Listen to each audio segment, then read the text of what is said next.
different Nets team than the first two times that you saw them. So what was the focus yesterday in practice and kind of the message heading into today? Really knowing how good they are. You have multiple shooters over there. You have a guy like Mikhail Bridges went for 40 here recently. Cam Thomas had back-to-back 40s. We know what guys like Harris, Curry, I'm not going to name everybody. The bottom line is we know what they're capable of, especially with the shooting that they have. I know last game you guys got a lot of really timely and really good stops, and then the offense kind of like went on from there. Just how do you make them take difficult shots today, being one of the best field goal percentage shooting teams in the league? Yeah, what's important for us is to take the individual challenge, but defend as a team. And what I mean by that is, as you said, there's so many guys that can shoot the ball, and they rely on each other with their movement to create opportunities for one another. And so we have to make sure we do a really good job of staying in front of them within our assignments, within our coverages, and not allowing the ball to move freely, and then allowing their shooters to get open looks.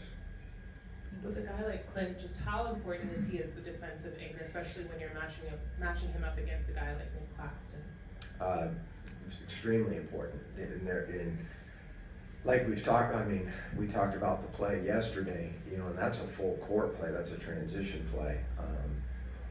But like even flipping it around and looking at Claxton, he's number 2 in the league in blocks right now, and so what he means to them, and just having a guy that's behind that not only can cover up if there's a mistake, who can protect the rim, but communicates and kind of is the voice back there as well. So no, what Clint does is invaluable, and it's important for, as we were just talking about, the overall team defense.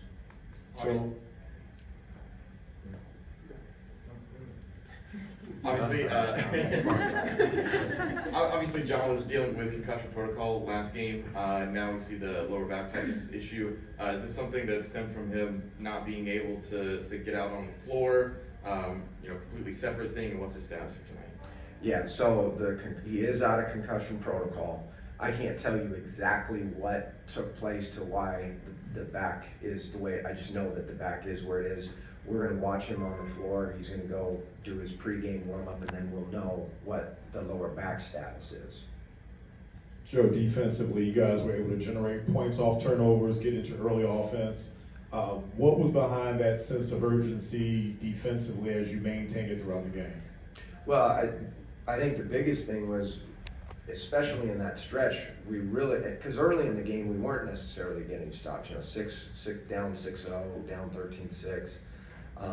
And I think there was just getting the rust off a little bit.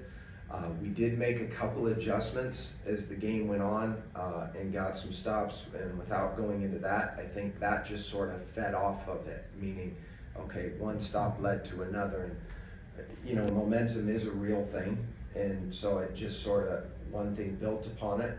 We have to do that again tonight, because again, this is a team that can make shots. So getting multiple stops in a row and fueling your offense is a big key at any point in a game, but the longer you can sustain it, the better off, obviously, you're going to be.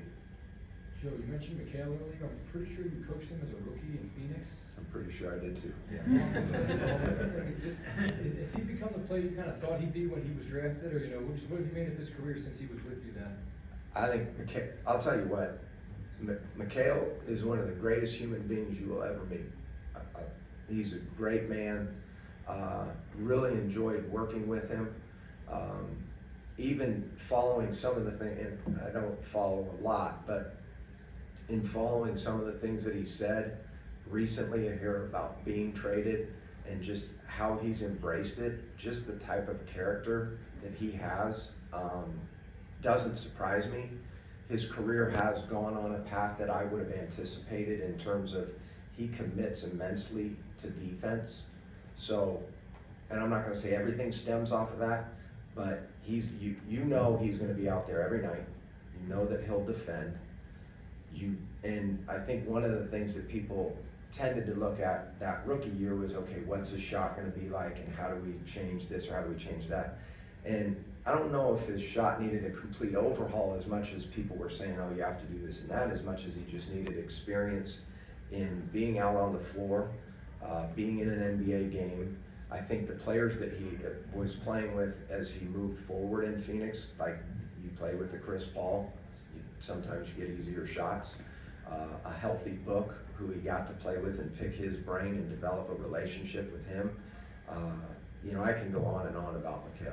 He's a special person for sure. I mean, let alone basketball player, just a special person. Any final questions? Okay, thank you. Thank you.